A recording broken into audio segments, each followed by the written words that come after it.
Good morning and welcome to the January 12th, 2016 Board of Commissioners meeting. We're glad you're with us this morning. As is our custom, we will begin our day with the invocation and the pledge prior to calling our meeting officially to order. Today, the invocation will be presented as it has for over 20 years, I understand, as the gentleman that presents the invocation in our first official meeting of every year, Reverend Doc Marvin Doc Frady, who is the Director of Chaplain Services for the Cobb Detention Center from the Sheriff's Office. We're glad you're here as part of our morning. That'll be followed by the Pledge of Allegiance led by Officer Eric Bagley, who has been with Cobb County Police Department since September 2014, is assigned to Precinct 1 a day shift. For those that wish to do so, please rise for the invocation and pledge. Thank you, Mr. Chairman. Let's bow. Heavenly Father, we are not gathered today for the purpose of instructing you on what to do. We're here to thank you for what you've already done in helping to lead and guide this county into one of the most precious places to live and raise our families that we know of. Thank you for these great people of leadership who take the point and share with us, leading from the front in ways that would help our community to be more peaceful, more expansive, more profitable, and better. We pray for our police department, every feature of our legislative part, the judiciary, the man on the street. Pray for our nation, that our nation may enjoy some of the great things that we here in Cobb County enjoy. We ask only today that your wisdom be imparted for those that have questions, seek answers, that we give thanks for the very privilege of speaking with a lifted hand for or against. Thank you for such freedom. Go with us now through this meeting and indeed on through the coming years. We pray that you would bless all that it's our duty to pray for. Help us as we go forward. In Jesus' name I pray. Amen. Amen. I pledge allegiance to the flag of the United States of America and to the republic for which it stands, one nation, under God, indivisible, with liberty and justice for all.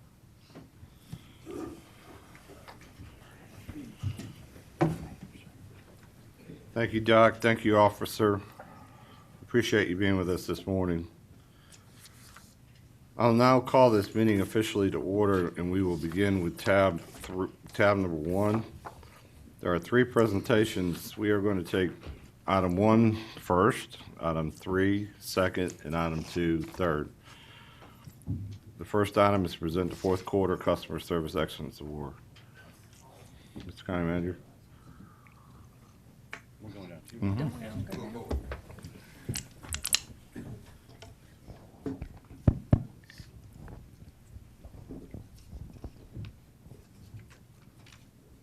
Good morning. Certainly, we're here to present our fourth quarter Excellence in Customer Services Award. What a way to end the year and to begin a new year. Great team of folks. This program began back in the mid-'80s with a great focus on customer service, and it's continued under the leadership of our Customer Service Council, and I want to personally thank them for all that they do.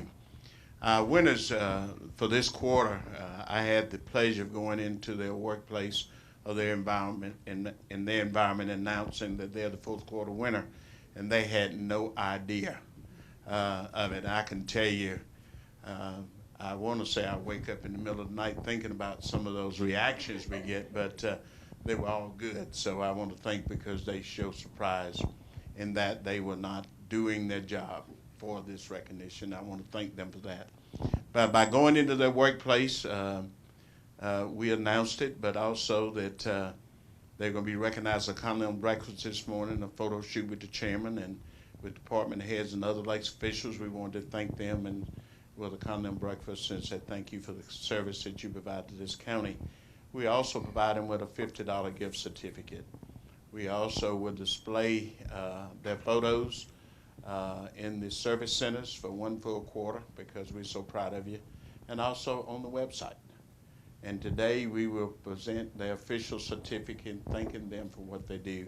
We have 13 categories in which employees come into groups, and this is one of, so we go some months from 3 or 4 nominees up to 8, 10, or 12. So it depends on the nominees and the quality of the nomination. But again, I'm going to turn it over to Kristen to go ahead and present our awardees their certificates. Thank you, Mr. Hankerson. Good morning, Chairman, Commissioners, and special guests.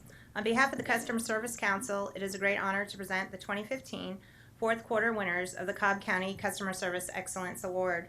Today, the Customer Service Council is pleased to honor and recognize 5 employees.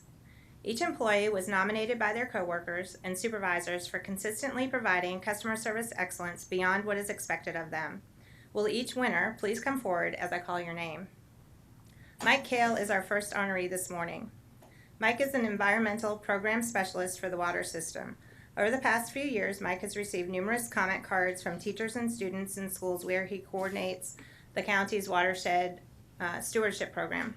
Mike trains the teachers and helps them become certified Adopt a Stream each year.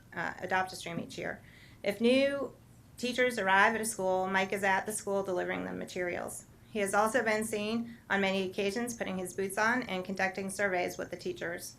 One teacher shared in her letter, "Mike has made such a difference in our schools here in Cobb County. I am indeed grateful for his service." Congratulations, Mike, and thank you for being a customer service superstar.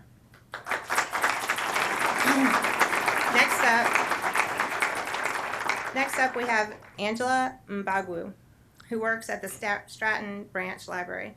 Angela continually goes out of her way to ensure the programs she oversees are successful. One example of this was the library's Create Your Own Beats program. 95 students signed up for the program.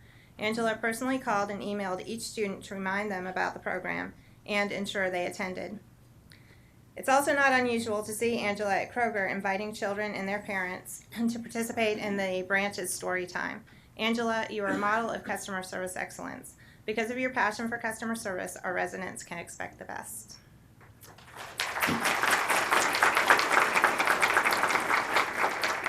We will now recognize Shannon Tyner. Shannon is being recognized for her work at the Vinings Branch Library. Her former supervisor nominated Shannon for her willingness to take on extra responsibilities in addition to her normal day-to-day duties, including serving on the library's social media subcommittee, coordinating the Girls in Engineering, Mathematics, and Science program, providing a regular feature on Cobb TV, and when promoted to another location, Shannon continued to cover the branch's children's programming 3 days a week until a replacement was found. Thank you for being dedicated to serving the library system and the county so well, Shannon. We are glad you're a part of the Cobb County team.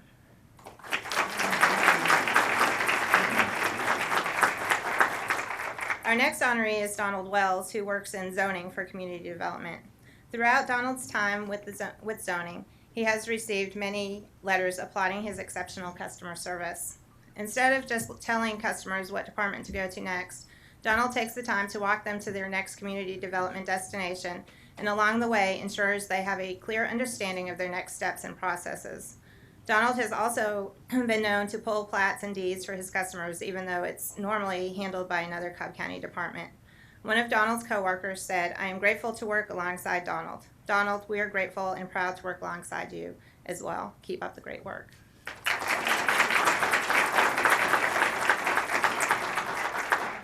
And last, but by no means least, is Pat White with GIS and Community Development. Pat's customer service prowess was evident when she assisted a resident who had some addressing problems. Pat assessed the gentleman's concerns and concluded that he had to go to another department in the building. Noticing the gentleman was disabled, Pat took it upon herself to leave her desk and take care of everything for him. When praised by a coworker for her efforts, Pat's response was, "It's okay. I hope somebody will do the same for me someday." Thank you, Pat, for being an everyday hero for our residents and a great example of customer service for all of Cobb County's employees.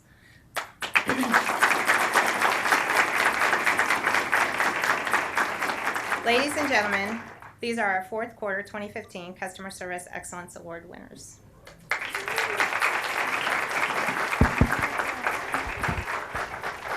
Again, to our awardees, on behalf of our commissioners, our elected officials, and all our department heads and supervisors, I want to say thank you for the fine job you do. I know you couldn't do it without the support of your family at work, but many of you may have other family members or visitors. If any of you are in attendance today in support of this group, please stand. Thank you, thank you. I'm sure that's a lot of your motivation. And again, thank you for the fine job you do. Keep up the good work. We'll see you at the annual luncheon. Thank you.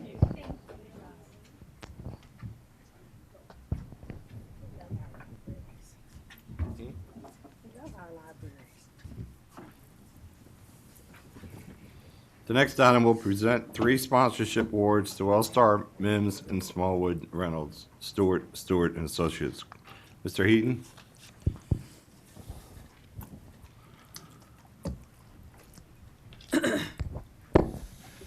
Thank you, and good morning. First, let me say I'm going to invite Mr. Hankerson and Mr. Weatherford up to join us. We couldn't have the safety village that we have today without all of the board support. And this year, with Public Safety Liaison Commissioner Weatherford, we took him on a trip to show him what safety villages are all about. And he's been a big supporter, as well as Mr. Hankerson. But we couldn't do our job without the sponsorships, and that I'm going to turn it over to Allison Carter, our director of the Safety Village, to bring them forward.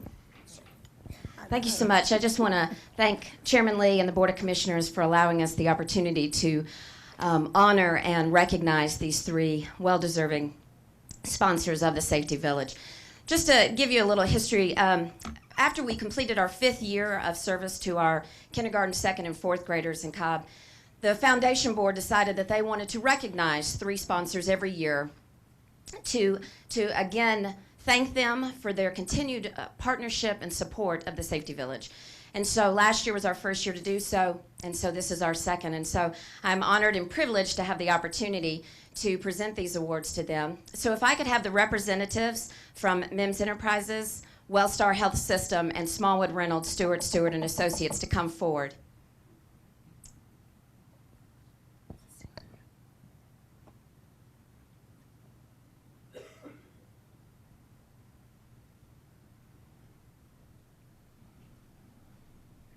I'm going to introduce, if y'all just stand right here.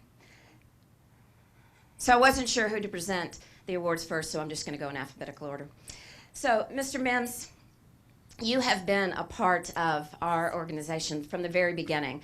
When Mr. Hankerson brought the idea of the Safety Villages to you and your organization, you immediately said, I want to be on board. And so you have sponsored our Marietta Square in our Safety Village. And I know all of y'all have been at the Safety Village. You know exactly what I'm talking about when I talk about our mini Marietta Square. And it is truly a focal point of our facility. And when you walk out of the education building and you immediately see our downtown Marietta, it is truly an honor to have that a part of our village. So thank you so much for sponsoring that. We didn't have an ice rink this year, but don't worry, we got time to bring that on.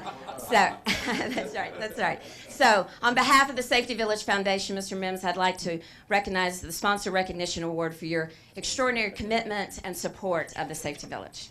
Thank you, Chair.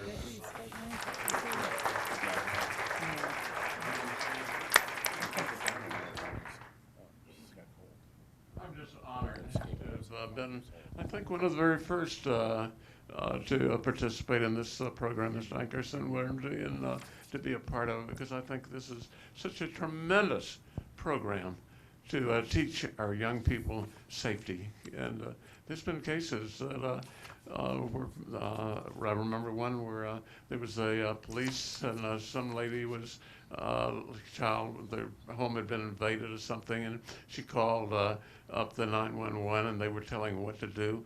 And she says, oh, that's what we learned at the Safety Village, how to do it and all. So tremendous program, and thank you for allowing us to be a part of it. Thank you for being part of it.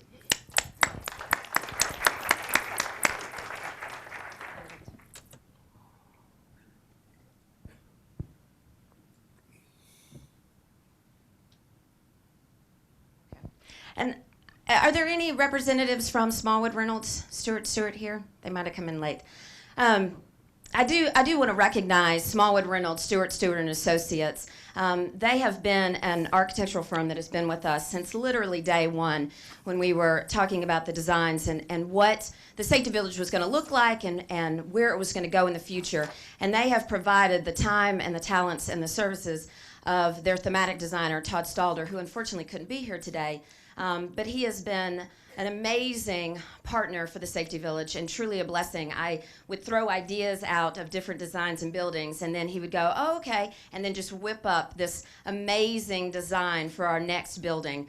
And it affords me the opportunity to go out and find the sponsors to then partner with us on these various buildings. And so truly, they are a extraordinary partner, and they continue to provide those services to us. So I will present that to them later on.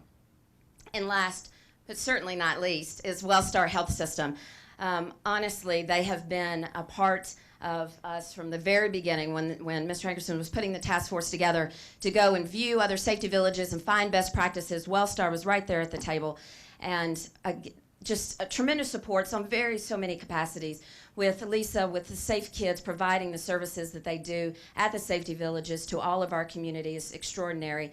Amanda for the support financially that Wellstar has provided to all of our fundraisers and events that have been there. And Cecilia, your time and talent serving on our foundation board and again supporting us throughout these many, many years has been extraordinary. So it is my honor for the Safety Village Foundation to present Wellstar Health System with our extraordinary commitment and support of the Safety Village.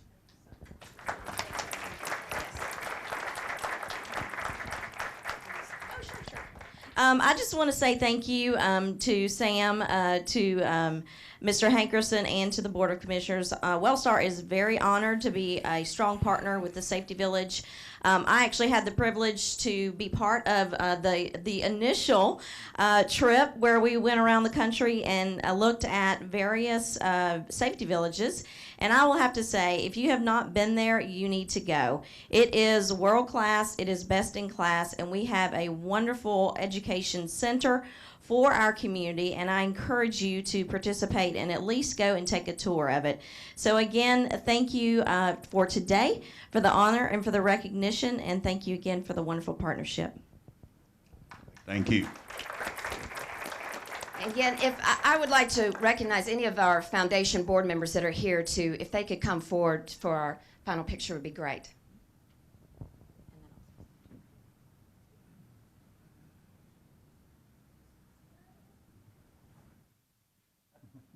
Come on, Jim.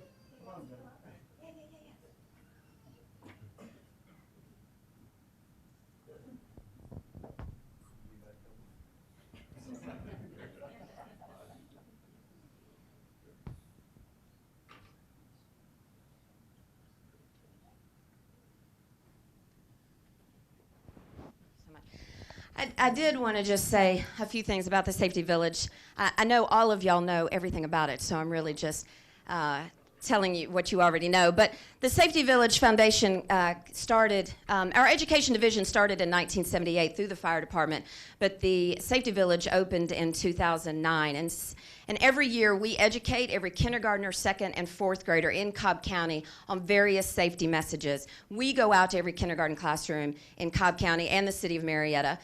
And do a 1-hour module with them. But then every second and fourth grader through Cobb County comes through our facility. So we have about 25,000 students that we educate just during the school season, but then an additional 5,000 to 7,000 of our community on various events. So anyway, again, Chairman Lee and the Board of Commissioners, thank you for the opportunity to present these awards.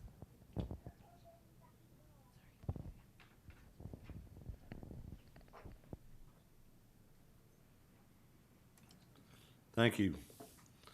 The next agenda item is agenda item number 2. Mr. Wilgus.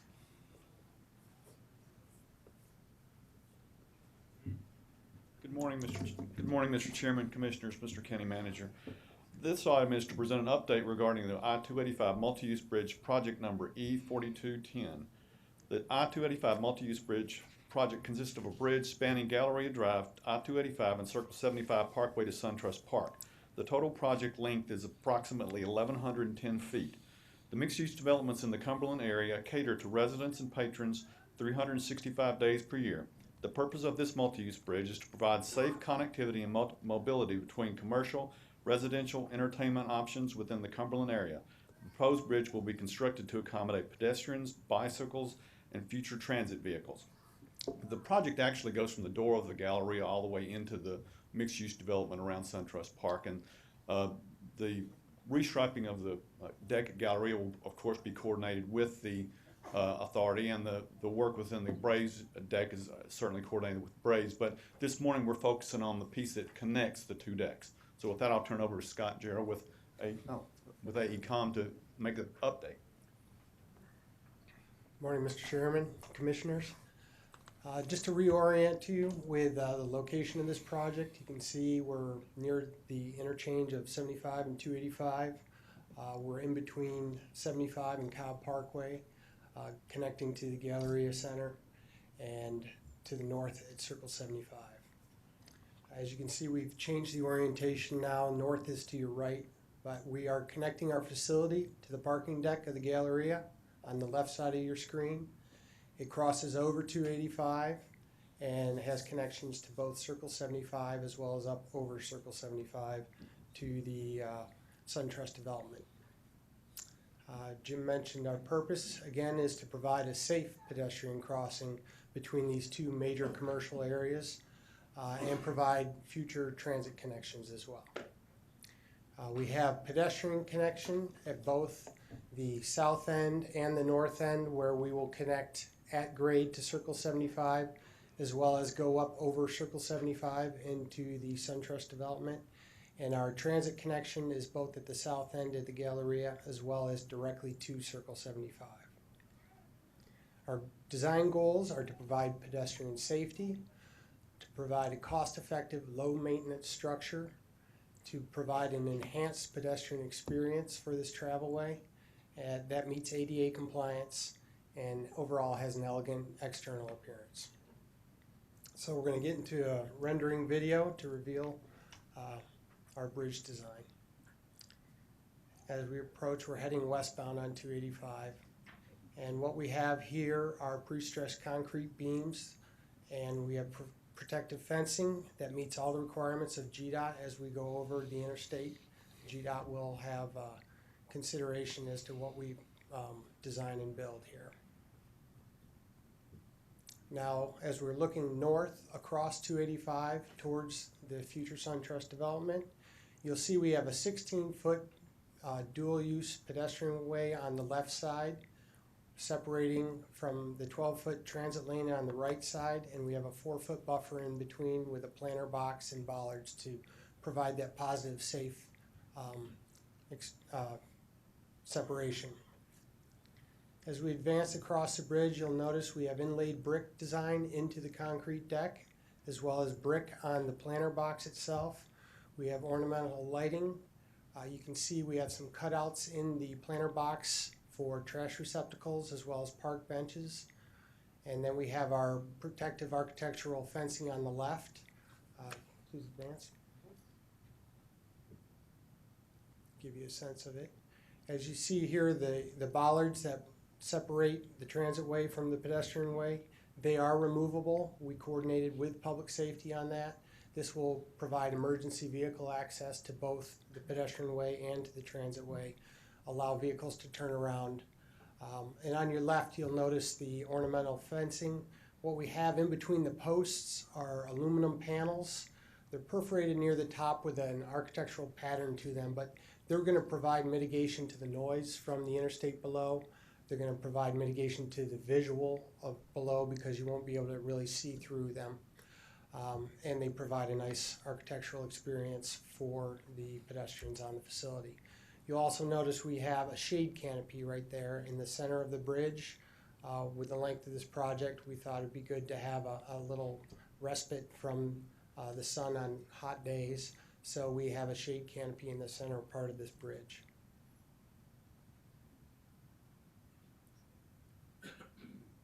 As we advance, you'll see we're going to go into a night scene here.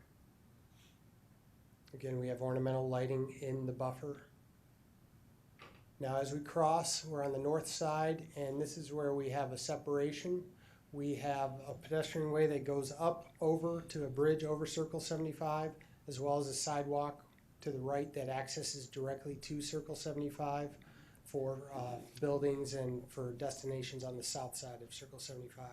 We also have our transit way on the right-hand side. You can see the bus at the top of the ramp there. And over to the right side of your screen, beyond the safety fencing, is what we call the 900 building of Circle 75. That's their ramp system into their parking deck. On the left side, currently, if you're out in this location, there's a large mound of dirt there as part of the development, but this design will accommodate future development of that parcel. We refer to it as Parcel H. So now as we separate from, you can see how the ramp goes up to the bridge over Circle 75. It meets ADA compliance. You can see we have some of the landings and ramps on that system. As well, you can somewhat see there's a drop gate for the transit way that will stop buses from coming on if there's a bus on the facility. This is a one-lane transit facility. Buses will go both directions, but we will coordinate to the timing of those buses, and this gate system will make sure that we don't have two buses going the wrong way on the bridge at one time. And we have one final overview. You can see we have a staircase at the end of the bridge for those going over Circle 75 that want access down to the south side of Circle 75. And the project costs, we have a breakdown for the bridge over 285, for the shade canopy, the architectural fencing, the wall supported section, which is that ramp system up over Circle 75, the platform and staircase, and the bridge over Circle 75, with a construction total estimate of $9.8 million. And right away is yet to be determined. And I'm going to let Jim talk about the funding. Yeah, the funding source for this bridge is, you can see that we've got $4.5 million from the Federal Transit Authority grant funds. Cumberland CID has decided to fund $5 million of the bridge, and the braze and a portion of the bridge that connects to the deck have funded $380,000 for a total of $9.88 million.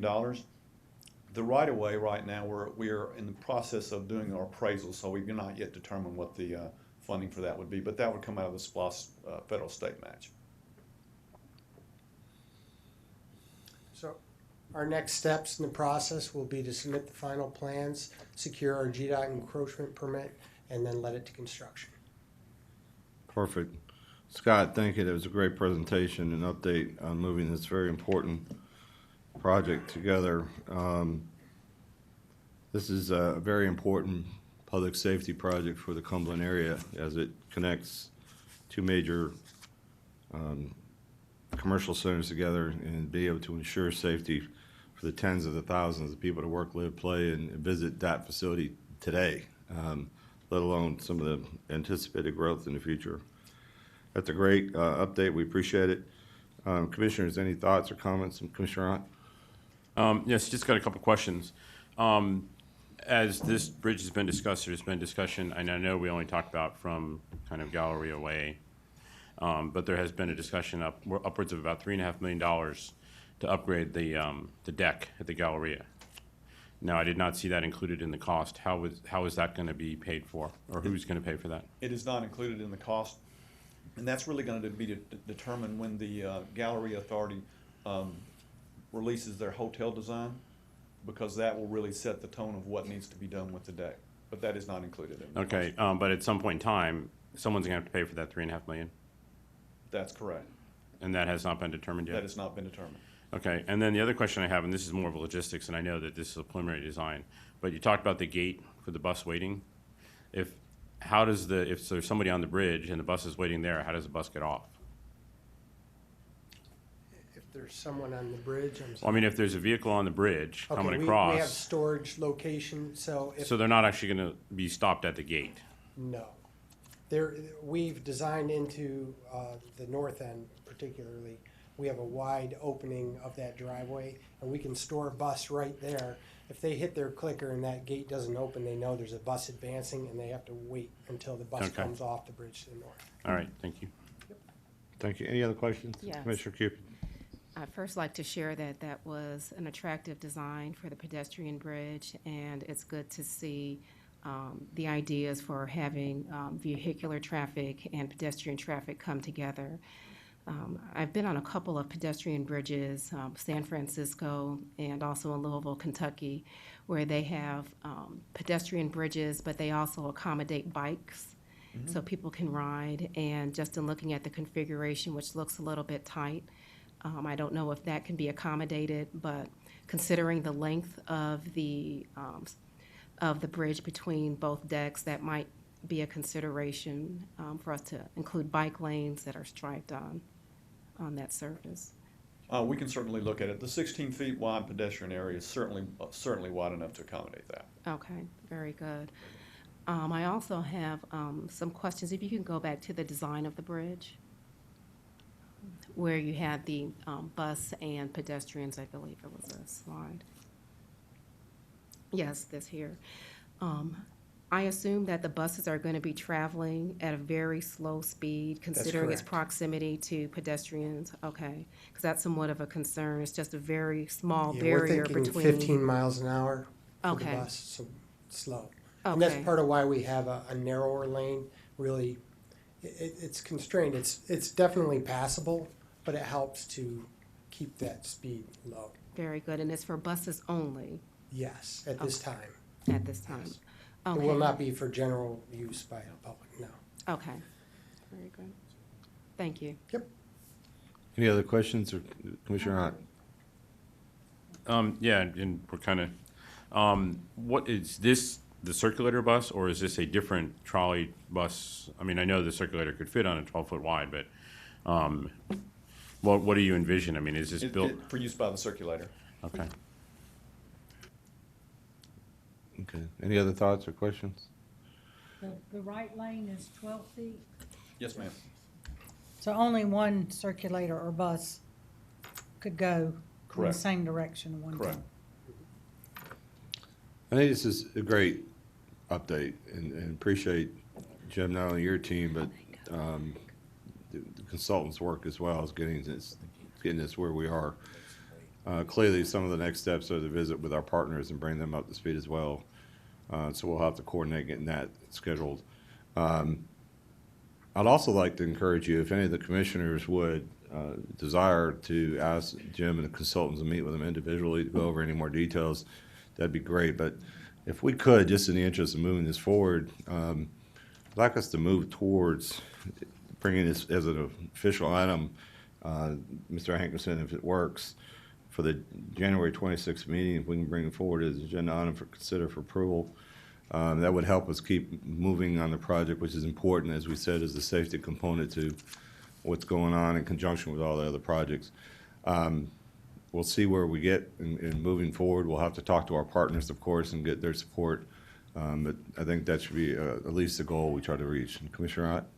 Yeah, Mr. Chairman, my concern gets back to the Galleria. Yep. We've got one end of the bridge that doesn't work without that being done, and we've been told that it could be as much as $3.5 million. And I think for this board to approve a bridge on January 26th and not know what's going to happen there, we're going to end up with a bridge and then all of a sudden not know who's going to pay for that, how it's going to be done, and we could all of a sudden be asked to pay for something when, I would have a problem with that. It's absolutely, it's an excellent point, and one that I'm sure we'll have an answer for before then. That's something we're going to have to approach the authority, which I sit on, but approach Mr. Voiles, who sits as the chairman of the construction committee for them, and talk to them about their. One of the reasons I believe that it was was one of the as it relates to the circulator, they wanted to wait and see where their HOTOY study is. So I'm not sure where that is yet. So we'll find that out, what effect that might have on it, and go from there. But I agree with you. That answer needs to be available to us prior to us approving it. I agree with you. Thank you so much. Appreciate it. Thank you. So I've just noticed the esteemed Sheriff Neil Warren is with us today. Sheriff, thank you for being with us today. I certainly hope is there anything we can do for you? Or? I just Oh, you're welcome anytime, sir. So that takes us to tab number 2. Public Services Agency, Mr. Cannon, one item, please. Morning, Chairman, Board of Commissioners, Mr. Hankerson. This morning, we're going to do a public hearing. I ask that the Board of Commissioners conduct a public hearing prior to expending $100,000 or more to secure engineering design services for various projects in the 2016 Park SPLOST program. Notice of this public hearing was advertised in the Marietta Daily Journal on December 25th, January 1st, and January 8th. I ask that you open the public hearing. Thank you. We'll open up this public hearing for this item and this item only. If there's anyone who wishes to come forward to speak on this item, please do so now. Seeing and hearing none, the public hearing is now closed. Mr. Cannon, any further steps? No, thank you. Thank you, sir. That will take us to tab 3, Support Services Agency. Ms. Sharon? Good morning, Mr. Chairman, County Commissioners, Mr. County Manager. We ask that you conduct a public hearing prior to expending $100,000 or more to secure professional services and application software to develop a business continuity plan for Cobb County government. Again, we ask that you conduct the public hearing. Notice of the public hearing for this project was advertised in the Marietta Daily Journal on December 25th, 2015, January 1st, 2016, and January 8th, 2016. Thank you. We will open up a public hearing for this item and this item only. Anyone wishing to speak for or against this item, please come forward at this time. Seeing and hearing none, the public hearing is closed. This is a great project. We look forward to it continuing to move forward as well. Thank you. Item 2, please. Again, Mr. Chairman, County Commissioners, and County Manager, we ask that you conduct a public hearing prior to expending more than $100,000 or more to secure professional services to conduct a business process needs analysis and develop the requirements for a new unified court case management system. Notice of this public hearing for this project was advertised in the Marietta Daily Journal on December 25th, 2015, January 1st, 2016, and January 8th, 2016. Thank you. We will now open up a public hearing for this particular item only. Is there anyone here wishing to speak for or against this item? Please come forward. Seeing and hearing none, the public hearing is closed. Thanks. Thank you very much. We've been advised by our county attorney that the item listed under tab 12, the community development hearings, regular agenda, a community development hearing for a due cause hearing. Would you update us, Counselor? Mr. Chairman, if Mr. Hensley could update you as to the developments they've had since they've been here this morning. Thank you, Mr. Hensley. Good morning and Happy New Year, Mr. Chairman, Commissioners, Mr. County Manager, and Madam County Attorney. Yes, we are scheduled to be here for a due cause hearing in regard to an application for a business registration certificate for Vape Manor LLC. Mr. Nicholas Steinbach as the applicant. I have conversed with Mr. Steinbach and we've reached a proposed resolution of this issue. There were some potentially disqualifying elements in his background that were problematic and led to the scheduling of this hearing today. But Mr. Steinbach has requested to be allowed to withdraw his application, and they will be submitting, or he will be submitting an application, an amended application to the Business License Division with a different licensee applying for this business. So that is our proposed resolution that would obviate a need to have a hearing on this today. And I do know that there were a couple of concerns or questions about clarifying some issues in our code that we'll be looking at in the near future here. But as far as this hearing, I think we've reached a resolution that will eliminate the need to hear this particular application today. Thank you. Mr. Steinbach, if you wouldn't mind, come up for the record and just introduce yourself and formally ask that we withdraw the application. I'd appreciate it. Hello, sir. I'm Nicholas Steinbeck, and I would like to formally withdraw my application for the business registration, please. Is that sufficient, Counselor? Thank you. With that, pardon me? I'm sorry. Thank you, sir. Commissioner Burrow, would you make a motion, please? Yes, thank you. I would like to make a motion that we approve the withdrawal of the application before us today. There's a second by Commissioner Ott. Any other comments? Call a question. Motion carries 5-0. Thank you all for working through that. I appreciate it. That takes us to tab 4. We'll go back to tab 4. Our first public comment.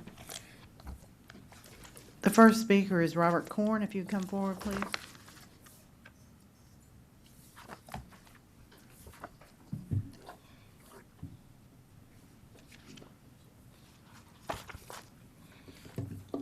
Good morning. I'm Bob Korn. I've been part of Cobb County since 1976.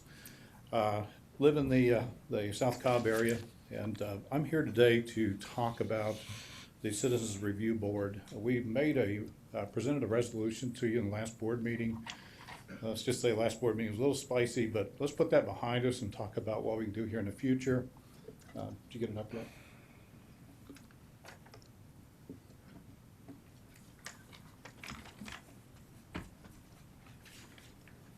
And I'll just be real brief. You know, why a Citizens Review Board for Cobb County? And if you look at the second slide here, and I'll share this with you, and I'll also reference the President's Task Force for the 21st Century Policing Implementation Guide, which is now part of the Department of Justice. But very simply, pulling out of this, what's in it for everybody as a stakeholder? So this is not, and I believe that there's been a kind of a past behavior here of us versus them, which we shouldn't have. This is really to improve Cobb County overall. There's really three stakeholders in this.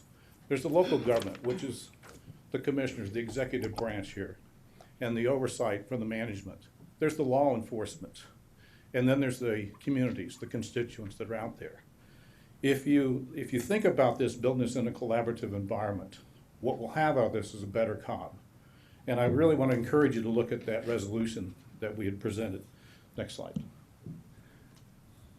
In this document that came from the Presidential Task Force, there are six pillars in this. You know, pillar one, building trust and legitimacy. The last meeting that we were in, I kind of felt that we lost a lot of the trust in this, and I want to rebuild that with everybody here. That is an important step between the agencies, the police agency, the government, and the constituents. This is important to us for Cobb County, that legitimacy. Then pillar two, and this is the most important one, policy and oversight. Policy is what we have right now. We have a policy that I've read through with the police. It's a good policy, but does it need improvement? Probably. There's always room for improvement. But what is missing in this is oversight. And you have to have that balance between the policies and an oversight. That's what balances things out. Communities today in the United States are all starting to adopt a Citizens Review Board. There's about 500 cities right now looking into this. There are lots of examples from the Department of Justice how to do this. And I think that we should look at the DOJ and these documents as a potential way of going about on this. Technology and social media. Today, social media can be our friend or our foe, especially when you're sitting at the executive branch level, and especially when you're an agency or when you're a community. So we need to take advantage of that. Technology. Today, we're putting body cameras on officers. That's part of that technology and social media that's out there. The community policing and crime reduction. I've personally been working with Captain Barry White and Jeff Adcock in the 2nd and 5th precincts. We have made an impact by getting the community to collaborate together. We've increased the nextdoor.com community out there and set up neighborhood watches. We have reduced gang-related activities in that area. And this is part of what Citizens Review Boards can also do, is build that collaborative environment. So I encourage you to continue to think about that. Training and education. I've heard the discussions about improving education for police officers. Get them to higher level education and maybe even sponsor where they can pick up additional things, such as we have officers today with master's degrees. I know of at least 2 on our police force with good education. That education also helps, I think, make a better police force, a better officer out there. And then education for the community and for our government. All of this needs to combine together. And then lastly, officer wellness and safety. You know, safety is not safety for me. It's safety for those officers out there too. When you build a collaborative environment, you've got constituents who are now watching the back of the officers. You've got officers who are watching the back of the constituents out there. This is important. I will send you an email, and I'm going to pass this over, one document, which has the implementation guide in it. I'll also send you an email with these slides. And I ask you to consider that Citizens Review Board and to really take a good hard look at that. Thanks for the time. Appreciate it so much. Thank you, Mr. Corn. The next speaker is Kay Clapper, if you come forward.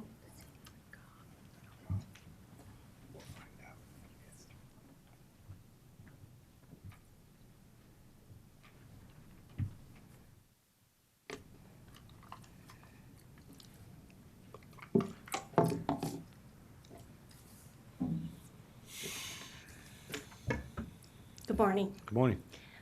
I want to thank you for your service. Need your name. Oh, my name is Kay Clapper. Thanks, Kay. I want to thank you for your service and for allowing me to speak this morning. I have lived in Cobb County for over 30 years and in Smyrna for the last 13 years. I am absolutely distressed by the rampant development that is currently proceeding in Cobb County. It seems that our zoning and planning commissions have abandoned all sense of priority simply to get as many houses on a property to increase tax coffers. Saving wildlife habitats or providing green space has been pushed to the back burner so developers in the county can make as much money as they can. However, there's a serious flaw in this thinking. Studies have shown that to have a healthy suburban community, development should be at 80% and green space at 20%. We are presently below 6% because the 2030 plan to preserve 10 to 20% green space and the 2008 park bond to buy parkland have simply not been funded or acted upon. As many as 2 out of 3 Cobb County residents do not have direct access to a nearby park, dog walk, trail, bike path, or open space. Most Cobb residents go to Silver Comet Trail or to the Chattahoochee Nature Preserve or to Cherokee County to hike.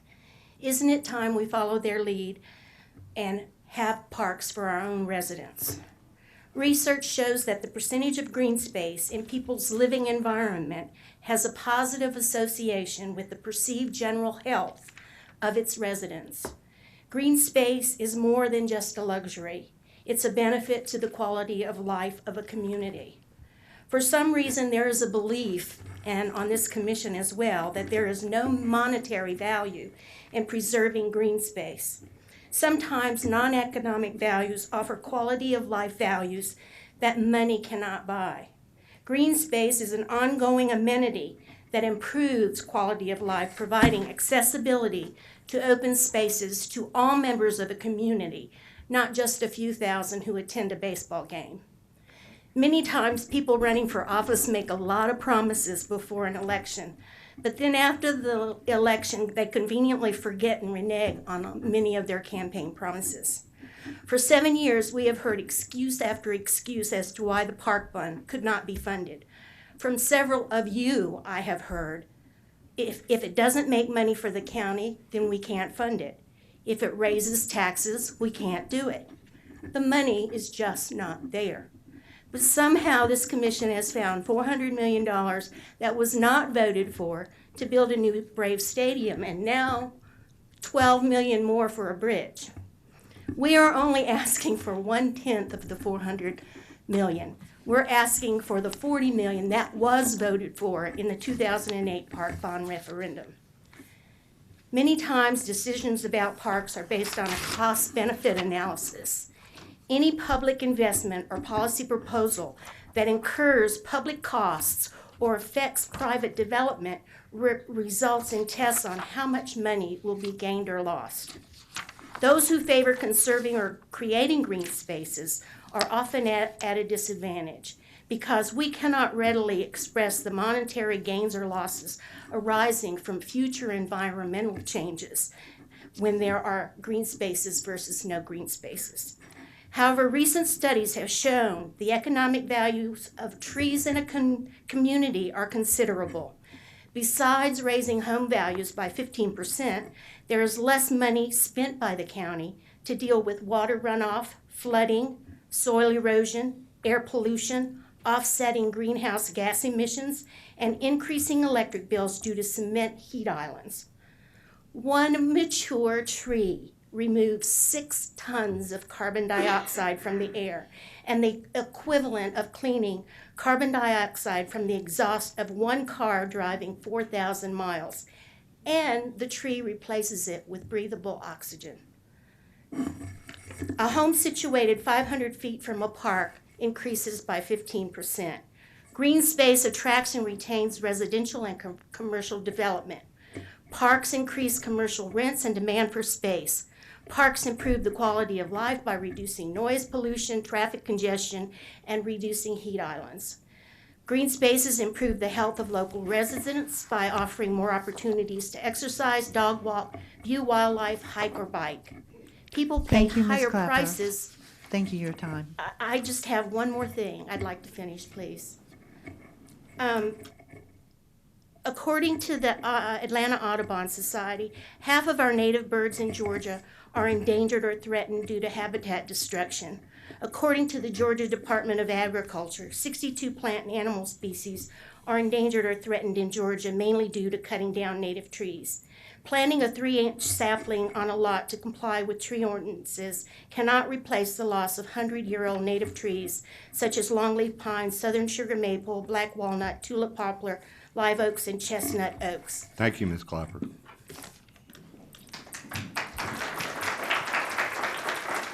The next speaker is Aaron Mulgrew. Aaron Mulgrew, please come forward.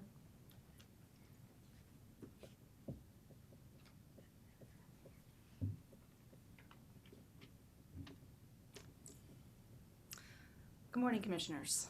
I'm Erin Mulgrew from the Bells Ferry Civic Association. I'm here today in regards to the 2008 park referendum, in which 67% of voters authorized the county to issue $40 million in park bonds. It's the BFCA's opinion that the park funds need to be released and the process move forward with the remaining parcels that have already been vetted. There's no need to duplicate the lengthy process with a new park referendum and a new committee. Instead, use what funding is still available to purchase several of the remaining parcels. The Bells Ferry Civic Association would like to see park property number 011 chosen as one of those parks, a property already on the existing list. The property, formerly known as Z16, is located at the North Booth Bells Ferry Road intersection, with smaller parcels across Bells Ferry and one on the southern side of Booth Road. The property is situated in a primarily residential area with 2 public schools nearby, Chalker and Palmer. Keeping this property as green space would not add to existing traffic issues, nor burden our already full to capacity schools, and would allow the neighboring communities to enjoy a park within a walkable distance. Thank you. Thank you, ma'am. The next speaker is Carol Brown. If you come forward.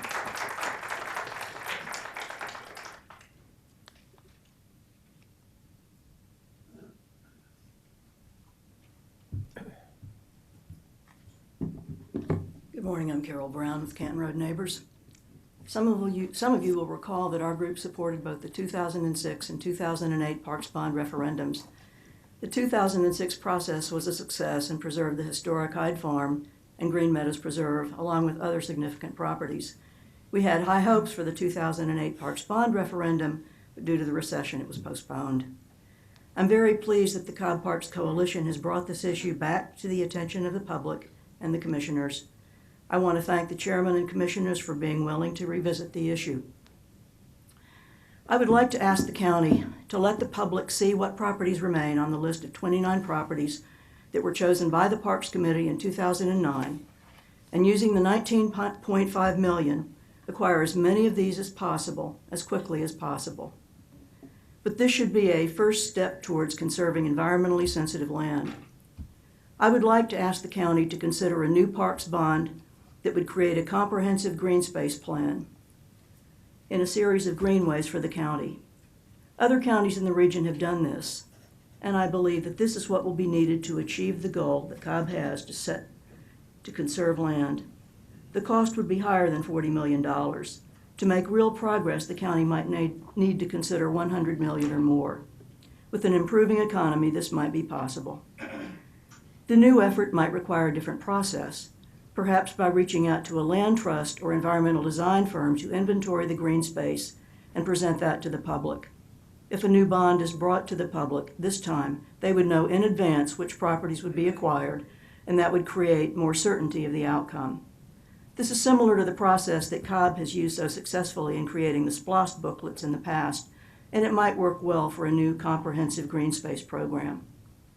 Protecting our precious natural resources by conserving land is an investment in our future, and it's a conservative thing to do. I hope that the 2008 Parks Bond can be fulfilled, and ask that you consider creating a comprehensive green space program with a new Parks Bond in the future. Thank you. Thank you. The next speaker is Ben Williams. Ben Williams, come forward, please.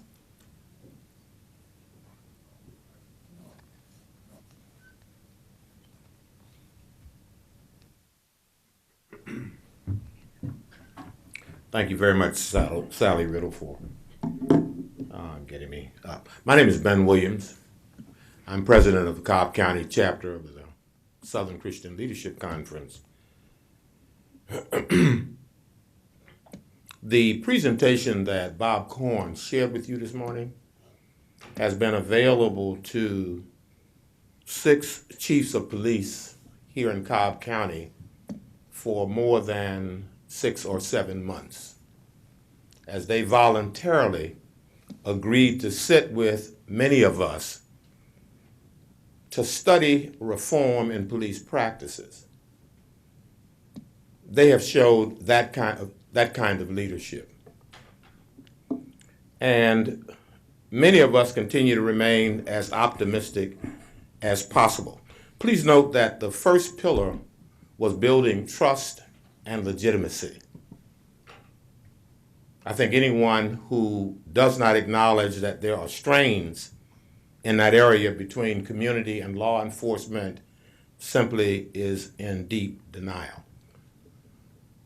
What I would ask this body to seriously consider is a good step in that direction is cleaning up the stain that remains on the carpet because the disposition of the actions of Officer Lawson still hangs out there.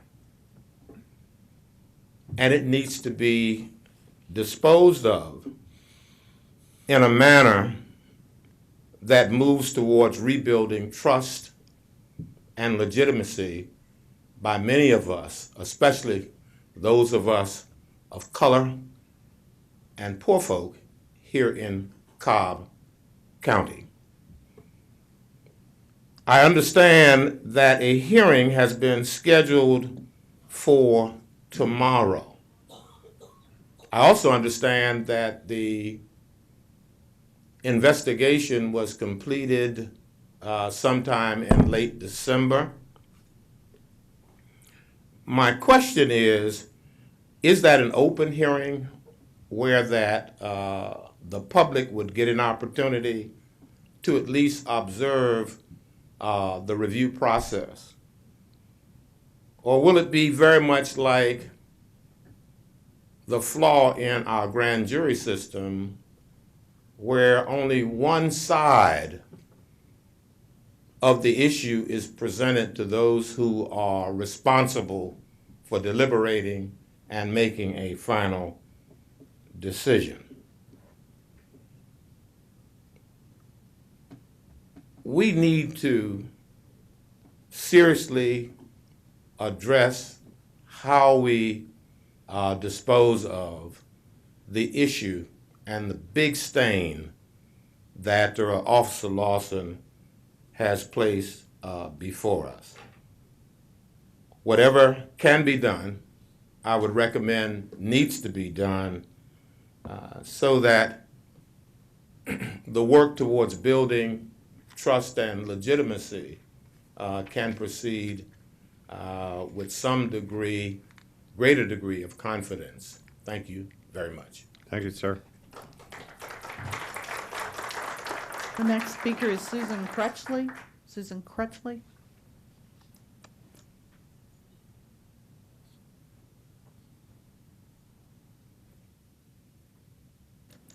Ms. Crutchley, are you here? That would conclude the this portion of the public comment. Thank you. So that'll take us to tab 5, our consent agenda. For the record, item number 18 was pulled by staff for consideration at a future date. Commissioners, we have an agenda item that we would like to add to our consent under tab 5, item 21. It's to authorize the settlement of a workers' compensation claim on behalf of Ashley Fleming. This requires a supermajority vote to add to our agenda, and it has been already decided by the county attorney that it meets the rules of adding items to the agenda at the meeting. So without any further conversation, I would like to move forward that we add to tab 5, item 21. There's a second. Any comments? Call the question. That motion carries 5-0. I'd like to now bring forward a motion to approve the consent agenda as revised and authorize execution of the necessary documents by the appropriate county personnel. Is there a second? Second. There is a second. Yes, Commissioner Ott. Pam, do we need to have any acknowledgement that we made a slight modification to the minutes? I mentioned it was as revised, so the modification all right. would be incorporated. So it's okay? All right. I just want to... Absolutely. Appreciate that. Call the question. Motion carries 5-0. Thank you, Commissioners. This takes us to tab 6, our Transportation Agency. Mr. Welgus, 7 items. Good morning again, Mr. Chairman, Commissioners, Mr. County Manager. Our first item is to approve a non-reimbursable contract for acquisition of right-of-way with the Georgia Department of Transportation for Cumberland Boulevard, State PI number 0014-012, Cobb County project number X2604. Cumberland Boulevard is an approved project in the roadway improvements component of the 2016 SPLOST Transportation Improvement Program.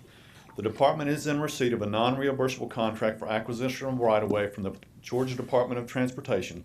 Under the terms of the contract, the county agrees to purchase the required rights-of-way and easements for the project in accordance with the Uniform Relocation Assistance and Real Property Acquisition Policies Act of 1970 as amended, Public Law 91-646, and Georgia Law 1972, page 931, and in accordance with the Relocation Assistance Manual prepared by GDOT.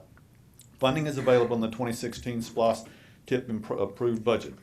The Board of Commissioners we recommend that the Board of Commissioners approve a non-reimbursable contract for acquisition of rights-of-way with the Georgia Department of Transportation for Cumberland Boulevard, State PI number 0014-012, Cobb County project number X2604, and authorize the chairman to execute the necessary documents to include the required quitclaim deeds to GDOT for right-of-way certification. Thank you. Commissioner Ott? Motion to approve. Second. Any comments? Call the question. Motion carries 5-0. Next item, please.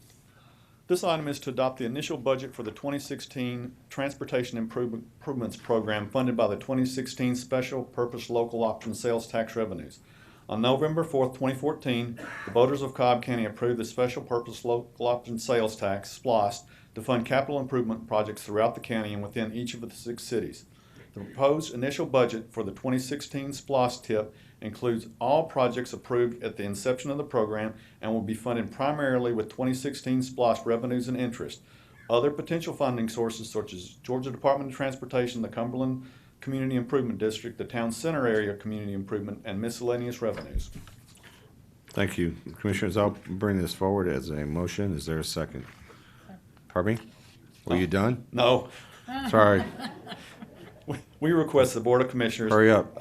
Adopt the initial budget for the 2016 Transportation Improvements Program in the amount not to exceed $314,181,467 funded by the 2016 Special Purpose Local Option Sales Tax Revenues and authorize the corresponding budget transactions. Now, Commissioners, I'll bring it forward as a motion. Is there a second? Call the question. Motion carries 5-0. Item 3, please. Our third item is to approve a construction agreement with the Georgia Department of Transportation for the design build of I-75 at Wade Green Road to Virgin Diamond Interchange, state PI number 0011657, Cobb County project number E4050.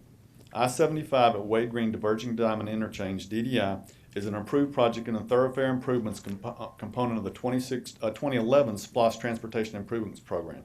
The project is designated as state PI number 0011657. This is a design build project for the operational improvements of the interchange of I-75 at Wade Green Road, converting the existing traditional interchange to a DDI, which will increase capacity and decrease congestion at the intersections.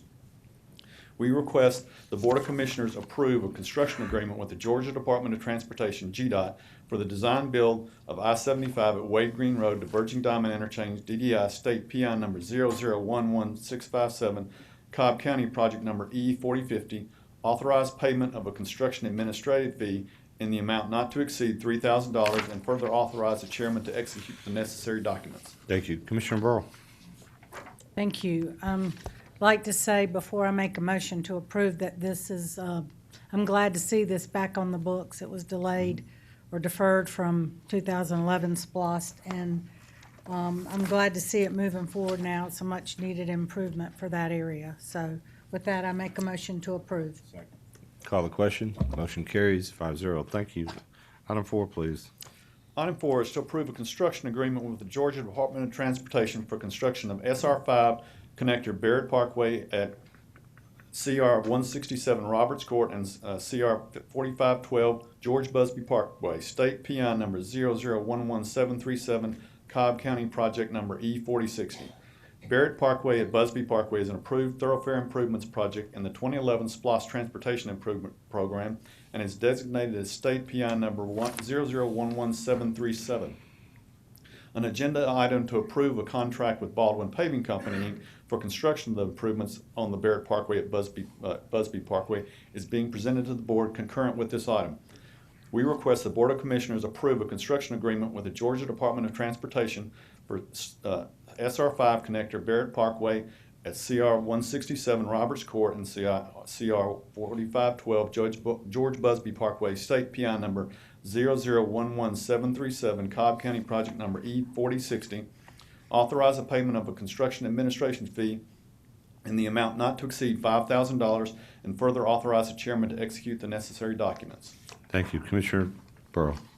Yes, another exciting project. Glad to see this come forward as well. With that, I make a motion to approve.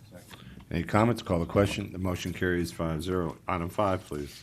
This item is to approve a contract with Baldwin Paving Company, Inc. for construction of SR5 connector Barrett Parkway at CR 167 Roberts Court and CR 4512 George Busby Parkway, state PI number 0011737, county project number E4060, MIS contract number 000845. Barrett Parkway at Busby Parkway is an approved thoroughfare improvement project in the 2011 SPLOST Transportation Improvement Program and is designated as state PI number 0011737. The low bid of $870,185.16 from Baldwin Paving Company was reviewed and found to be reasonable and responsive. The completion date of this project is 120 consecutive calendar days from issuance of notice to proceed. We request the Board of Commissioners approve a contract with Baldwin Paving Company, Inc. in an amount not to exceed $870,185.16 for construction of SR5 connector Barrett Parkway at CR 167 Roberts Court and CR 4512 George Busby Parkway, state PI number 0011737, Cobb County project number E4060, MIS contract number 000845. Authorize the corresponding budget transactions and further authorize the chairman to execute the necessary documents. Thank you. Commissioner Burrow. Yes. Jim, would you kind of explain why we did these two separately, even though they're in the same area? I'm sorry? Could you kind of just explain to the public why we are addressing these two separately? Oh, you mean the two agenda items? Mm-hmm. One is to receive the contract from the construction contract from GDOT because they are funding the construction, a large part, almost all the construction of the project. So the one item is to approve the contract with GDOT, and then immediately after, we've got the contract with Baldwin for the actual construction. Thank you. I just wanted to make that clear. Motion to approve. Call the question. Motion carries 5-0. Item 6, please. This item is to approve a utility relocation agreement with Georgia Power Company for Cobb Parkway US 41 at I-285 westbound off-ramp and Spring Road Circle 75 Parkway, project number X 2403, MIS contract number 000938. Cobb Parkway US 41 at I-285 westbound off-ramp and Spring Road Circle 75 Parkway is an approved thoroughfare and mobility improvement project in the 2016 SPLOST Transportation Improvement Program. Construction of this project will require Georgia Power Company to remove and relocate their existing facilities. Since facilities may be located on Georgia Power Company's easement, the cost for the relocation in an amount not to exceed $224,652 may be reimbursable by Cobb County. The utility relocation agreement has been reviewed by the County Attorney's Office. We request the Board of Commissioners approve a utility relocation agreement with Georgia Power Company in the amount not to exceed $224,652 for Cobb Parkway US 41 at I-285 westbound off-ramp and Spring Road Circle 75 Parkway, project number X 2403, MIS contract number 000938. Authorize the corresponding budget transaction and further authorize the chairman to execute the necessary documents in a form substantially similar to the attached and is approved by the County Attorney's Office. Thank you. Commissioners, I'll bring this forward as a form of a motion. Is there a second? Second. I should have deferred to you, Mr. Allen. I'm sorry. Well, I just have a comment. Yeah, or a question. absolutely. Please. When Smyrna had some of the, and I don't know if this is involving some of the big utility poles, they went with a more decorative one.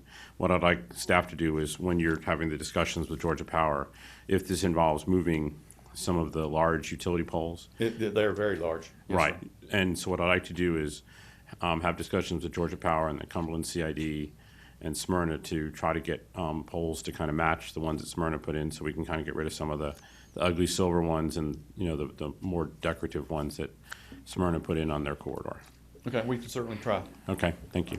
Motion to approve. Motion to approve. Second. There's a motion to approve for the record by Commissioner Ott. I'll second the motion. Call the question. Motion carries 5-0. Item 7, please. Yes, sir. Item 7 is to authorize advertisement for and conduct of a public hearing prior to expending $100,000 or more for performing engineering design services for various projects in the 2016 SPLOST Transportation Improvement Program, and to authorize the issuance or request for proposals to procure these services. State of Georgia Code requires the Cobb County Board of Commissioners to conduct a public hearing prior to expending county funds of $100,000 or more to employ independent consultant or consulting firm, or to conduct an independent study or survey in the implementation of the 2016 Transportation Improvement Program. The department anticipates awarding engineering design contracts that could exceed $100,000 for various projects as shown in Attachment A. The department requests authorization to conduct a public hearing for these projects.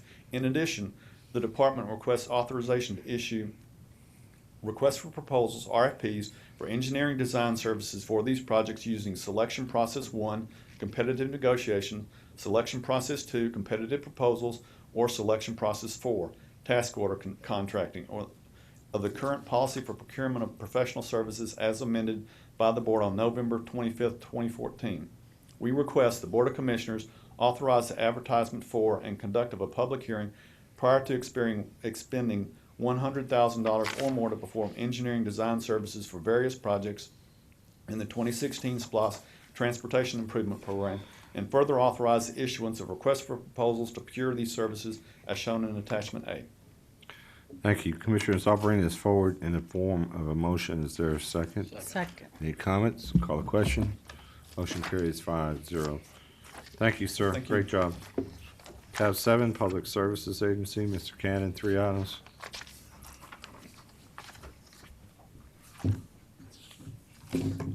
Have 3 items. First item is for the Board of Commissioners to approve a final closeout supplement agreement and deductive change order number 1 to the contract with McAllen Group LLC, reducing the contract by $59,884.20 for a revised total contract amount of $586,402.80 for construction services related to the replacement of a concession restroom building and the addition of a new restroom building at Lost Mountain Park.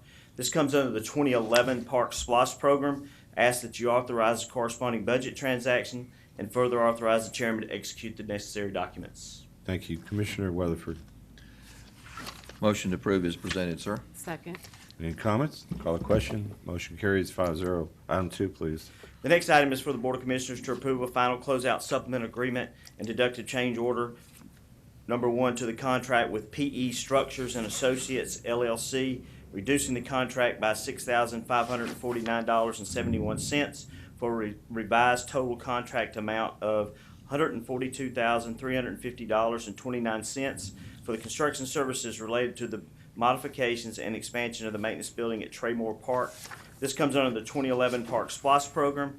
Ask that you authorize the corresponding budget transactions and further authorize the chairman to execute the necessary documents. Thank you. Commissioner Cupid. Motion to approve. Second. Any comments? Call the question. Motion carries 5-0. Item 3, please. Final item is for the Board of Commissioners to approve a contract with All Star Lighting and Electrical Service in an amount not to exceed $235,733 for the removal of wooden light poles and the installation of new concrete light poles, sports lighting fixtures, and related equipment to serve athletic field lighting at Wild Horse Creek Park. This will come under the 2011 Park SPLOST program. I ask that you authorize the corresponding budget transactions and further authorize the chairman to execute the necessary documents. Thank you. Commissioner Cupid. Motion to approve. Second. Any comments? Call the question. Motion carries 5-0. Thank you, Mr. Cannon. Tab 8, Support Services Agency. John, you have 2 items. Morning, Chairman, Commissioners, County Manager. Our first item relates to the 2011 SPLOST, and it's a facility that we'll be purchasing for the Health Department. We're asking your authorization to begin with the purchasing process. The general fund will advance by means of a short-term loan in lieu of normal payments to the Cobb and Douglas Board of Health funds to cover that purchase, and that'll be reimbursed by the SPLOST. We recommend that the Board of Commissioners authorize the purchase of certain real property located at 3001 South Cobb Drive, Smyrna, an amount not to exceed $950,000 pursuant to the purchase and sale agreement submitted under separate cover, is a possible site for the new Cobb and Douglas Public Health Smyrna Center. Authorize inspection and evaluation of the property in an amount not to exceed $50,000. Authorize the corresponding budget transactions and further authorize the chairman to execute the necessary documents. Thank you, John. I'll bring this forward in the form of a motion for approval. Is there a second? Second. Any comments? Call the question. Motion carries 5-0. Item 2, please. Chairman, the second item relates to the state court, and I'd like to point out that Chief Judge Goley and the State Court Administrator Donna Shappett are in attendance. Thank you. On October 27th of this year, during the Board of Commissioners work session, the State Court Administration and judges discussed the current situation and operation of the courts, as well as planning for future space requirements. Also discussed was the need for assessment and master planning, programming by an architectural professional. That's what we bring forward today. The Board of Commissioners, we request the Board of Commissioners approve a contract with Piper O'Brien Hare Architects in an amount not to exceed $48,653 for architectural services to review current space allocations and develop a master plan for all of the state court operations, present and future space requirements, authorize the corresponding budget transactions, and further authorize the chairman to execute the necessary documents. Thank you. I'll bring this forward in a form of motion, and is there a second first of all? Second. There's a second. Multiple. Multiple seconds. I'm confident that the firm Piper, or is it Piper O'Brien, is not only we're gonna have a committee to work with them to include the sheriff's office and other interested personnel. Everybody in the state court buildings was the sheriff's office, all departments. Thank you. Any other comments? Call the question. Motion carries 5-0. Tab 9, Community Development.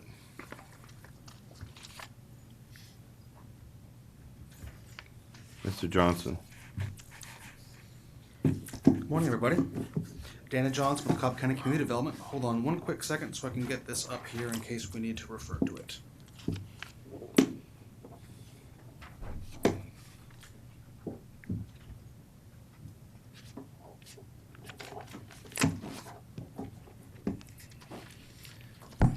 Thank you, Mr. Chairman. Again, Dana Johnson, Cobb County Community Development. We are here to consider approving a adult concession areas for Six Flags Park, 6 of them to be in particular, in accordance with 6-179 of the Cobb County Code.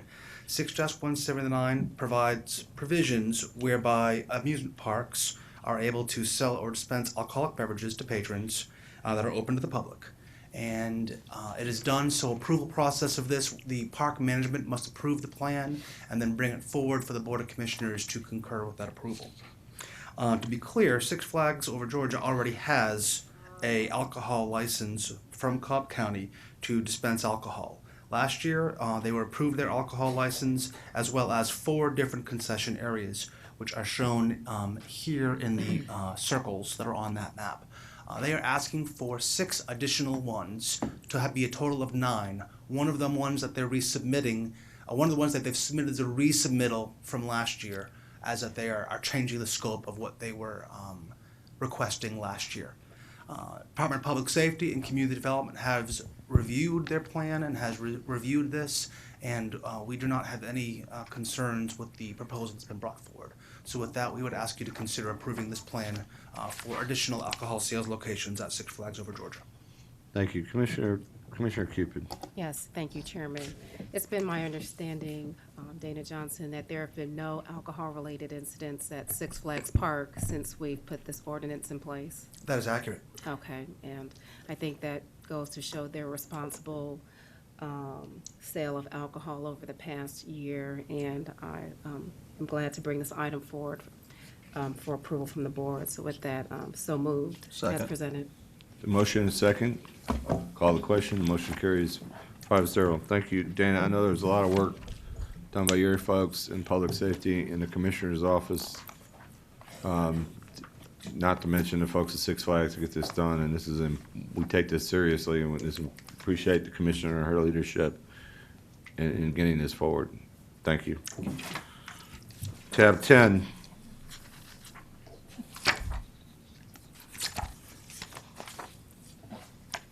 Tab 10 is the chairman's tab. Commissioners, as you know, a recent E911 director retired at the end of the year. County manager assigned through the Human Resources Department a team to help evaluate applications, open applications, evaluate applications, and make a recommendation from the Department of Public Safety, the director, Sam Heaton, to the county manager, Mr. Hankerson, and then to I. We bring forward the recommendation that we approve the appointment of Destiny Davison as an Emergency Communications Director effective January 12th, 2016. The committee and the county manager and the director have all found her to be what they believe to be the best candidate for the position, and we proudly bring that recommendation forward. Is there a second? There's a second. Any other comments? Call the question. The motion carries 5-0. Ms. Davison, congratulations.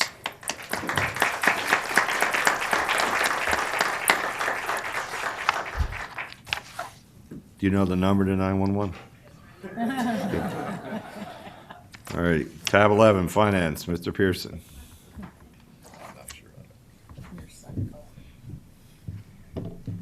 Thank you, Chairman, Commissioners, Mr. Hankerson.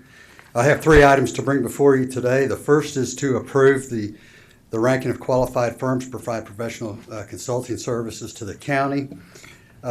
This will allow us to look at our current economic development processes and practices, and it will allow us to help draft our ordinance as well as we move forward with economic development.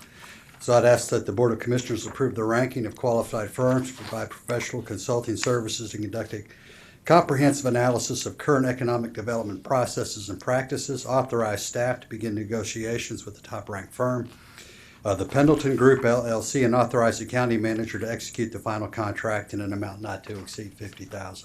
Thank you. Commissioners, I'll bring this forward in the form of a motion. Is there a second? Second. Any comments?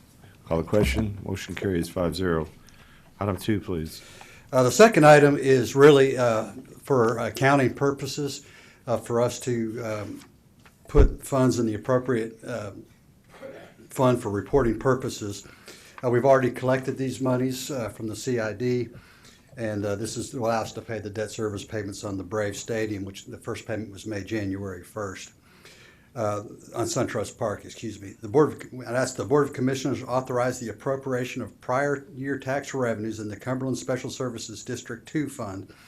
Authorize the transfer of those funds to the general fund for the Cobb Marietta Coliseum and Exhibit Hall Authority Revenue Bond Series 2015 January debt service payment, and further authorize the corresponding budget transactions. Thank you. Commissioners, I'll bring this forward in the form of a motion as well. Is there a second? Any comments? Call the question. Motion carries 5-0. Thank you. Item 3, please. Item 3, this is to approve a reduction in the rate of transfer from the water fund to the general fund from 10% to 6%. This was a direction that you gave us, Chairman, through the budget process as we budgeted at 10% for us to look for available funds in FY16 that would allow us to make this reduction. As I mentioned to you in previous meetings, that we would not have final audited year-end numbers until December, January of 2016, and that's the first opportunity that we would have to see if funds existed after reserves and designations to be applied toward this reduction in the water transfer. Other opportunities would be other revenues collected throughout the course of the year and savings and expenditures, as well as how the tax digest comes in next June.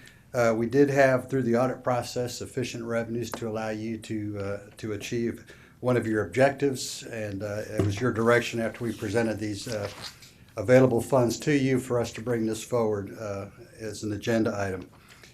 So I would ask that the Board of Commissioners approve a reduction in the rate of transfer from the water fund to the general fund from 10% to 6% for FY16, an estimated reduction of $7.7 million, authorize the corresponding budget transactions, and further authorize the chairman to execute the necessary documents. Thank you, Jim. Commissioners, as you know, when we approved the budget that projected the transfer to be 10%, it was the desire of this board that we work hard to reduce that water transfer as much as possible, as quickly as possible.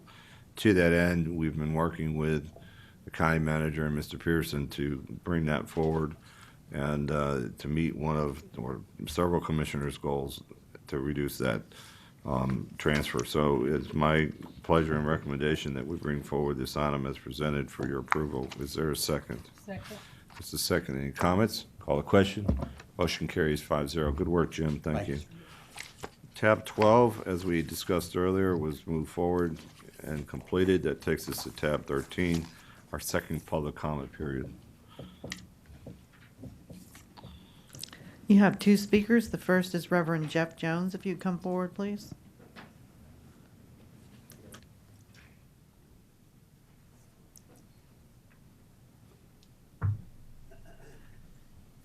Good morning, and thank you for the opportunity to speak this morning. My name is Jeff Jones. I'm the minister at the Emerson Unitarian Universalist Congregation, and I will keep this short and sweet and green. I have just returned from a 5-month sabbatical in Mexico City, inspired by Quaker values, and one of those Quaker values is to live in harmony with nature. And I'll be the first to admit that Mexico City has its problems, but I want you to know that in walking everywhere in Mexico City, there are lots and lots of parks, and I have never felt a deeper spiritual connection than when I was in Mexico City and found myself unexpectedly in a park that I didn't even expect. And it was a large park. Usually a full square block was a park. And it's just a deep spiritual connection that I have and that I found and that I really want for Cobb County. For me, this is all about quality of life in Cobb County. And so I'm here today simply to urge you to improve the parks to people ratio in Cobb County and to honor the park bond of 2008 by funding the $40 million ballot referendum overwhelmingly approved by Cobb voters in the 2008 election. Again, thank you for the opportunity to be here. Thank you, sir. Next speaker, please. The next speaker is Gary Pelfrey. If you come forward, please.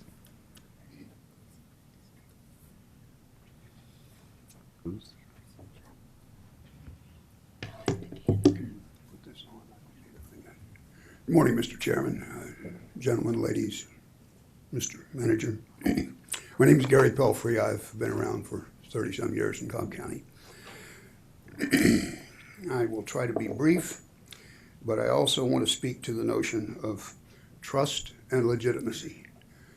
You heard that from Bob Korn at the start of public speaking. You heard it from Dr. Ben Williams, who is the president of Cobb SCLC, and now you're hearing it from me. I will make a couple of brief comments that I've observed this morning about trust and legitimacy. I saw a wonderful presentation with graphics and everything else. I noticed that all the pedestrians on the bridge were men, and I would hope that the lady chairwomen will point out to someone the difficulty of walking 1,100 feet in high heels and how likely that is that either of you will ever do it. I note, too, that something that mentioned toward the end of that speech, there was never any mention of maintenance on this bridge from one place to another. So there's no issue of maintenance before the board yet. But I did notice that the words, the acronym SPLOST, snuck in there. I'm not sure I see how SPLOST could fit into a bridge that was not approved by the public, but that's maybe just my stupidity. I have been asked to ask someone on the board to please tell us how we can find out where this hearing on the police officer is going to be held and whether or not it is open to the public, and if not, why not? Because I believe, once again, trust and legitimacy are keys. And I believe, Chairman Lee, after the Braves issues, you dedicated your term to transparency. It seems to me an essential part of transparency would be that.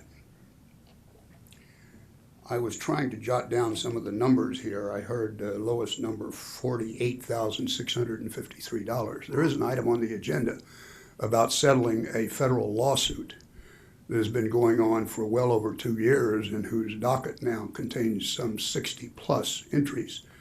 There is no money in the agenda to describe that, but I will be astonished if it's something less than $48,000. The point of my presentation today is what you see on the screen. Ta-Nehisi Coates has written a book called Between the World and Me. People who think they're in a position of judging the best literature in the United States of America have adjudged this book to be the best nonfiction book published in the United States of America this year. I have talked to the Director of Public Safety. I am loaning him my copy of this. I believe if this board truly believes in trust, legitimacy, and transparency, you will each get a copy of this and read this and not talk about the relationship between the law enforcement community and the rest of us until you have in fact read and digested it. To that end, I believe that every police officer should read this, and I will volunteer to try to raise money to put a copy of it in every police officer's hands if this board will find some way to order them to read it.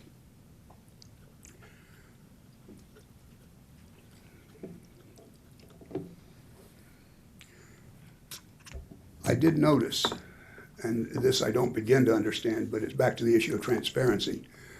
You are taking some money today from an organization called the Prosecuting Attorneys of Georgia. That is a group that was designed some years ago, 1956, I think, to do whatever the DAs of Georgia wanted to do.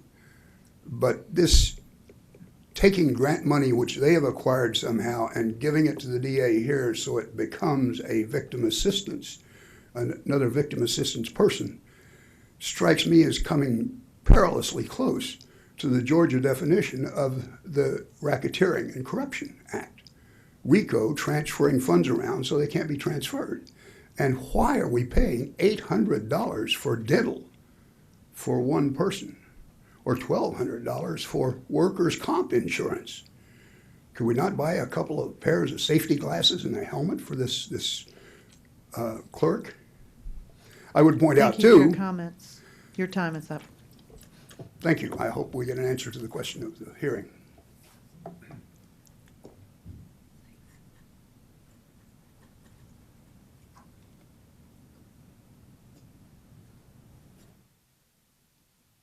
Thank you.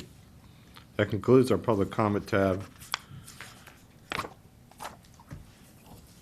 Tab 14, appointments. First item requires board approval. Commissioner Cupid? Yes, thank you.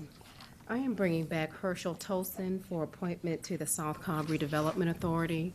Herschel Tolson and his wife own and run a daycare that's in the Six Flags area and have been a vital part of the community and working with scores of families, particularly on that corridor. And I think that he has both the business acumen but also the human relations acumen to aid the South Cobb Redevelopment Authority in understanding the personal impact that their decisions are having in the Six Flags community. So with that, I would like to make a motion that this board support putting Herschel Tolson on the South Cobb Redevelopment Authority. Second. There's a motion and a second by Commissioner Weatherford. Any comments? Call the question. Motion carries 5-0. The next item, Commissioner Ott, is an announcement only. Yes, Mr. Chairman, I just would like to make the announcement that I am appointing Dee Gay to the Board of Zoning Appeals to replace Kim Swanson, who is now my assistant. Thank you. Well, thank you for that announcement. That takes us to tab 15, our Commissioner's Public Address. Commissioner Weatherford. Thank you, sir. Just wanted to say Happy New Year to everyone and go over a few items that are going on. The most important, of course, is that Alabama won the football game last night, and I stayed up to a very long time, much later than I'm used to at my advanced age, but Roll Tide. Although Crimson did a great job, I think, and everybody can agree to that. It was a great game. There are a couple of celebrations coming up for MLK Day that I wanted to make you be aware of. Of course, the county one that will be held at Turner AME on Monday, so make sure that you can attend that if you will. And there's also one at Bethel AME in Ackworth, where I live, that will be held as well, and at City Hall. So those are two good opportunities to celebrate the life of Dr. Martin Luther King. And other than that, I'm done, sir. Thank you, Commissioner Burrow. Should keep you on your toes. I too would like to wish everyone a happy and healthy, prosperous new year for 2016. The Cobb County Animal Control staff works tirelessly to find pets new homes and to benefit the shelter operations. The Cobb County Animal Control has 2016 calendars for sale featuring pets from the shelter. The calendars are $15 each, and you can go to cobbanimalcontrol.org or visit the shelter and purchase them. So please support our Cobb County Animal Control shelter. And also, I'd like to send out some warm wishes, prayers for the recovery of Diesel, our canine that had surgery yesterday and is resting at home. He'll be out for a couple of weeks and will not be able to come back to full duty for a month. So keep Diesel and his handler, Officer Mark Blakeney, in your prayers and thoughts, and we wish them a speedy recovery. That's all I have. Thank you, Commissioner Hunt. Thank you, Mr. Chairman. I have a couple. It's going to sound like you. First off, I want to welcome my new assistant, Kim Swanson. Raise your hand. Kim comes from the Board of Zoning Appeals and She began this month, and so I welcome her and look forward to working with her. Next thing is, I'm sure the commissioners know, but earlier this week, Jerry Lanham announced that he was retiring as our chief building inspector. Code enforcement, and his services and his dedication will be missed. He's done a great job in that role. Also, this past week, East Cobb community lost a huge advocate for the community and a person who actually helped create the East Cobb Civic Association, and that's David Hong. David has been active in the community since the early 80s and provided tremendous help and aid. And so our thoughts and prayers are with Helga and their daughters. The service is this Sunday at 2 o'clock. Also, it's been in the news, but I want to remind the folks in District 2, especially in the East Cobb area, that the Windy Hill Diverging Diamond work begins this week. It's just one more project added to the list. But as I said in the county's annual report, when 2017 and 2018 get here and everything's done, we can all look back and maybe we'll get T-shirts and say we survived.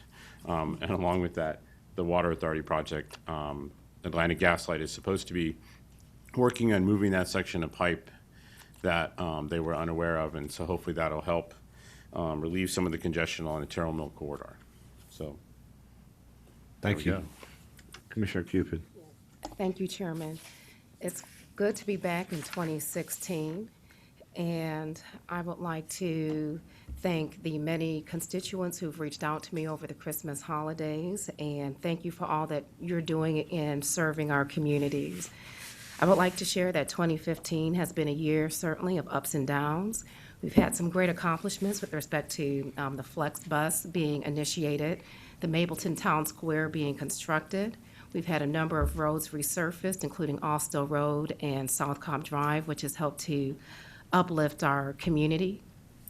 We've also had some significant intersection enhancements near Six Flags Drive, continuing growth in the Riverside industrial area with a new spec building that's being erected and the FedEx building that's currently under construction. Six Flags Park is continuing to add rides, and we appreciate their investment in our community as well as the transportation projects which have occurred around the park. We've also had a good year with supporting our staff here at the county, and I appreciate your letters of support in making sure that our raises were at 3%, because we know about the significant labor that our staff is doing within the district, and we appreciate their efforts. But nonetheless, I recognize that we've also had some challenges last year, and I think sometimes when you delve into new territory, that should not be unexpected to sometimes have challenges. We've had challenges in dealing with the creation, which has been a very good thing, of our special tax district to redevelop the Six Flags corridor, but we've also had some challenges in dealing with an accelerated time frame to move out a very vulnerable population. We've also made some strides with having our police more engaged in the district with events that they've had in the community or continuing events and their presence at many of our community meetings. But unfortunately, I learned that there can be incidents where our policing may make vulnerable communities or people more vulnerable. But I believe that we have gotten past the most difficult part of doing something new, because the most difficult part of doing something new comes with that first step. And we took that first step last year. And I am very positive that the challenges that we had last year will not accompany this year. As we move forward into a new year, I think there's new opportunity for us to consider how we can come together and work together. I appreciate Bob Horn and the other residents of District 4 coming and speaking towards a citizen review board. I think that the goals of the board to help establish trust and legitimacy certainly would only aid in policing across the county and particularly in dealing with some of the unique nuances in District 4. And I hope that's something that this board will be open to considering this year. But I'm very excited for all that we have going on in 2016 with our meeting today. There were a lot of SPLOST-related items, and the 2016 SPLOST gives us more opportunity to invest throughout the district and invest throughout Cobb. We have a unique opportunity to bring in a community recreation center to the Osborne-Marietta area, which has been in need of more public facilities, to build $18 million plus, I think, another $3 million worth of sidewalks throughout the district, which has been one of the ongoing requests. We've had ongoing requests for supporting public safety, and we'll be adding new officers and equipping them with vehicles for greater visibility. FedEx will be opening this year with 300 plus more jobs. We'll be continuing our subcontractors event, and we'll also be continuing our community zoning meetings throughout the district to make sure that you're engaged and have the ability to weigh in on development that's occurring near you. So I'm very positive towards 2016. I think we all should be, and I want to thank all of you for your continuing to work to make District 4 the best that it can be. Thank you. Thank you, Commissioner. Well said. I'd like to first thank those that came out yesterday, boy, it was only yesterday, for the State of the County address. For those that could not make the chamber breakfast, it's going to be rebroadcast on TV 23 on January 12, 13, 14, 16, and 17 at various times. You can check the website for that. Additionally, I'll be making the address in various places across the community over the next few months. Again, I want to thank the board for all that we've accomplished together in 15. As Commissioner Cobb had said, or 15, 16 looks even brighter and better. And speaking of the state of the county and starting the year off right, here we are only on whatever date this is, in 12th. And we've had the announcements by Lockheed Martin that they have signed a multi-year $5.3 billion deal to build 78C, 13-J Super Hercules aircraft for the U.S. military, which is C-130Js. Sorry, I'm not a pilot, which is clear. Yeah. So, well, Lockheed Martin is continuing to build the Super Hercules aircraft. The Atlanta Braves came through with a major partnership announcement with Panasonic for SunTrust Park to provide state-of-the-art technology in 3 areas of LED solutions, security, and sustainability. I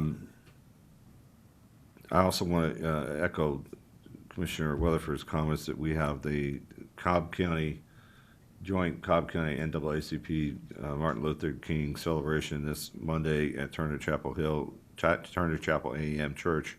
And it's a new location, so please don't go to James T. Anderson. You'll be by yourself. And the event starts at 10 o'clock, and I wish and hope that you all can make that as well. So 2015 was a great year. I really think we've moved forward on a lot of important issues, and whenever you move forward on important issues, there's always the opportunity to reflect on how you're doing and do better. And I think as a result of our successes in 2015, 2016 is going to be even greater. And we look forward to moving again with this board, moving all the important things forward that we have to offer in front of us. So thank you very much. Mr. Hankerson, County Manager, anything further?